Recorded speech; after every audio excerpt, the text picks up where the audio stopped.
నేను శైలజ సినిమాతో టాలీవుడ్ ఇండస్ట్రీకి ఎంట్రీ ఇచ్చిన కీర్తి సురేష్ గురించి ప్రత్యేకంగా చెప్పాల్సిన పర్లేదు.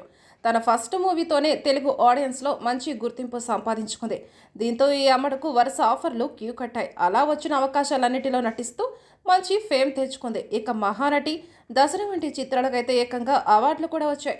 ఇక ఈ భామ వ్యక్తిగత విషయానికి వస్తే తన చిన్ననాటి స్నేహితుడైన ఆంటోనీ తటిల్తో 15 ఏళ్లుగా రిలేషన్లో ఉంటూ డిసెంబర్ 12న గోవాలో గ్రాండ్గా పెళ్లి చేసుకుంది. అలాగే సోషల్ మీడియాలోనూ ఫుల్ యాక్టివ్గా ఉంటూ తన వ్యక్తిగత విషయాలను పంచుకుంటూ అభిమానులకు దగ్గరవుతూ ఉంటుంది. ఇదిలా ఉంటే ఇన్నాళ్ళు దక్షిణాదిలో వరుస సినిమాలు చేస్తూ బిజీగా ఉన్న కీర్తి ఇప్పుడు బాలీవుడ్ ఇండస్ట్రీలోకి అడుగు పెడుతుంది.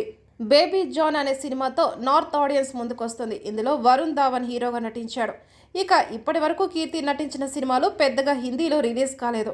దీంతో ఈ మూవీ ప్రమోషన్స్ జోరుగా సాగుతున్నాయి. అయితే ఈ చిత్రం కోసం కీర్తి భారీగానే డిమాండ్ చేస్తుందట.